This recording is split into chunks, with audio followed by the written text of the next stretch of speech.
ইউনূস সাহেব, পলিটিক্স আর ইকোনমিক্স এক নয় বলছেন আন্দালিব রহমান পার্থ। জানাবো জুনের পথে ইউনূস, বিএনপির সমর্থন ছাড়া সম্ভব। এবং সর্বশেষ জানাবো ঈদ যাত্রায় ঢাকাতেই ভোগান্তি, হেমায়েতপুর থেকে শ্যামলী সড়কে ধীর গতি। এতক্ষণ শুনছিলেন সংবাদ শিরোনাম, এবারে বিস্তারিত। তবে তার আগে অনুরোধ থাকবে আমাদের চ্যানেলটি সাবস্ক্রাইব করে বেল আইকনটি ক্লিক করুন। ইউনূস সাহেব, পলিটিক্স আর ইকোনমিক্স এক নয় বলছেন আন্দালিব রহমান পার্থ। বাংলাদেশ জাতীয় পার্টির চেয়ারম্যান আন্দালিব রহমান পার্থ বলেছেন, ইউনূস সাহেব, পলিটিক্স আর ইকোনমিক্স এক নয়। পলিটিক্সে 2 আর 2 22 হয়, ইকোনমিক্সে 2 আর 2 4 হয়। নির্বাচন প্রসঙ্গে তিনি বলেছেন, অনেকেই বলেন আপনারা ডিসেম্বরে নির্বাচন চান। ডিসেম্বরে নির্বাচনের কথা আমরা বলিনি, আপনি ইউনূস সাহেব নিজে বলেছেন ডিসেম্বরে নির্বাচনের কথা। আমরা বলেছি আপনার সেই ওয়াদা আপনি রাখেন। আমাদের মুখ থেকে ডিসেম্বরের কথা আসেনি। প্রধান উপদেষ্টাকে উদ্দেশ্য করে আন্দালিব রহমান পার্থ বলেন, আপনার ক্ষমতার উৎস জনগণ, যেহেতু সংসদ নেই আপনার ক্ষমতার উৎস আমরা রাজনীতিবিদরা, সুশীল সমাজ, ব্যবসায়ীরা। আজকে আপনি যে সংস্কারের কথা বলছেন, সাধারণ মানুষের কি সংস্কারের একটা প্রস্তাব তিনি আসছে?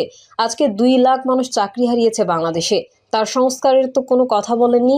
আজকে ব্যবসায়ীরা হাহাকার, এনবিআর দিয়ে এবং বিভিন্ন সংস্কার দিয়ে তাদের শেষ করে ফেলাচ্ছে। গার্মেন্টস বন্ধ হয়ে যাচ্ছে, তাদেরকে কথা বলার কোনো জায়গা নেই। বিজেপির চেয়ারম্যান বলেন, 17 বছর বাংলাদেশের মানুষ ভোট দেয়নি। আপনি মানুষের ক্ষমতাটা মানুষের হাতে দিয়ে দেন, মানুষ আপনাকে সবসময় স্মরণ রাখবে, আমরাও আপনাকে শ্রদ্ধার সঙ্গে স্মরণ রাখবো। আমি আগেও বলি সাহেব, পলিটিক্স আর ইকোনমিক্স এক নয়। পলিটিক্সে 2 আর 2 22 হয়, ইকোনমিক্সে 2 আর 2 4 হয়। নির্বাচনী বাংলাদেশের বড় সংস্কার উল্লেখ করে পার্থ বলেন, নির্বাচন দিলেই সব সমস্যার সমাধান হবে না এবং সবকিছু শেষও হবে না, কিন্তু নির্বাচনী জনগণকে ক্ষমতায়িত করার একমাত্র পথ। নির্বাচনী বাংলাদেশের সবচেয়ে বড় সংস্কার, আর বাকি সব সংস্কার সেটা সময়ের ব্যাপার। জুনের পথে ইউনূস, বিএনপি সমর্থন ছাড়া কি সম্ভব? জাতীয় নির্বাচন অনুষ্ঠানের সময় এখনও চূড়ান্ত না হলেও অন্তর্বর্তী সরকারের পক্ষ থেকে জানানো হয়েছে, চলতি বছরের ডিসেম্বর থেকে আগামী বছরের জুনের মধ্যে যে কোনো সময় নির্বাচন অনুষ্ঠিত হতে পারে, তবে 30শে জুনের একদিন পরেও নয়।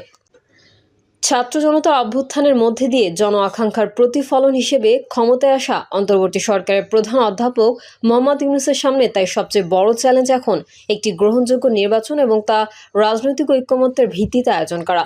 তবে এই রাজনৈতিক ঐকমত্য কতটা বাস্তবসম্মত তা নিয়ে আশঙ্কা তৈরি হয়েছে। দেশের অন্যতম প্রধান রাজনৈতিক দল বিএনপি ইতোমধ্যে স্পষ্ট করে জানিয়েছে, দ্রুতই নির্বাচনের রোডম্যাপ ঘোষণা এবং ডিসেম্বরের মধ্যে নির্বাচন অনুষ্ঠিত না হলে অন্তর্বর্তী সরকারকে সহযোগিতা চালিয়ে যাওয়া কঠিন হবে। বিএনপি সহ অধিকাংশ রাজনৈতিক দল দ্রুততম সময়ের মধ্যে প্রয়োজনীয় সংস্কার সম্পন্ন করে নির্বাচন আয়োজনের দাবি জানিয়েছে। দেশের বিপুল জনগোষ্ঠীর সমর্থন বিএনপির পক্ষে। সম্প্রতি দলটির সমাবেশগুলোতে বিপুল গণসমাগম সেই ইঙ্গিত বহন করে। দ্রুততম সময়ে অথবা ডিসেম্বরের মধ্যে নির্বাচন না হলে বিএনপির পাশাপাশি এই বিশাল জনগোষ্ঠীর সমর্থন হারাতে পারে অন্তর্বর্তী সরকার। সেক্ষেত্রে সরকারের প্রতি আস্থা হারাতে পারে জনগণ।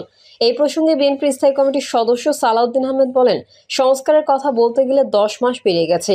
নির্বাচন অনুষ্ঠানের জন্য যেসব সংস্কার প্রয়োজন সেগুলো নির্বাহী আদেশে 1 মাসের মধ্যেই করে ফেলা সম্ভব। সেই হিসেবে জাতীয় নির্বাচন ডিসেম্বরের আগে হতেও আমরা কোনো সমস্যা দেখি না। কোনো কারণে 1-2 মাস পেছানো লাগলেও আমরা মনে করি ডিসেম্বরের মধ্যেই নির্বাচন হওয়া উচিত। ভোটের মাধ্যমে সরকার নির্বাচন করা জনগণের অধিকার। গত 15 বছর মানুষ এই অধিকার থেকে বঞ্চিত ছিল। অন্তর্বর্তী সরকারের উচিত দ্রুতই জনগণকে তাদের অধিকার ফিরিয়ে দেওয়া। এই অবস্থান বিএনপির কৌশলগত দাবি হলেও তার পেছনে রয়েছে রাজনৈতিক বাস্তবতা। দীর্ঘদিন ধরে দলটি দেশের সুষ্ঠু ও গ্রহণযোগ্য নির্বাচনের দাবিতে আন্দোলন করে এসেছে। গণঅভ্যুত্থানের মাধ্যমে ফ্যাসিস্ট সরকারের পতন হলো। গত 10 মাসে অন্তর্বর্তী সরকার নির্বাচনের রোডম্যাপ ঘোষণা না করায় দেশের রাজনৈতিক পরিস্থিতি আরও সংকটের দিকে যাচ্ছে বলে মনে করছে দলটি। তারা বিশ্বাস করে, নির্বাচনের রোডম্যাপ ও সময়সূচি নিয়ে ধোঁয়াশা রাখা হলে তা অংশগ্রহণমূলক ভোটের পথকে প্রতিহত করবে। সম্প্রতি 30টি রাজনৈতিক দলের সঙ্গে ঐকমত্য কমিশনের চলমান বিষয়ভিত্তিক সংলাপে উঠে এসেছে, শুধু বিএনপি নয় বরং অধিকাংশ রাজনৈতিক দলই ডিসেম্বরের মধ্যে নির্বাচন অনুষ্ঠানের পক্ষে। শুধু ইসলামী আন্দোলন, জামায়াত ইসলামী এবং এনসিপি এই 3 দল ডিসেম্বরের পর নির্বাচন দেওয়ার পক্ষে। যদিও মঙ্গলবার দলের এক সংবাদ সম্মেলনে জামায়াত ইসলামীর আমির ডক্টর শফিকুর রহমান জানিয়েছেন, নির্বাচনের জন্য সব ধরনের প্রস্তুতি সহ জাতি প্রস্তুত থাকলে ডিসেম্বরে জামায়াতেরও নির্বাচনে যেতে কোনো সমস্যা নেই।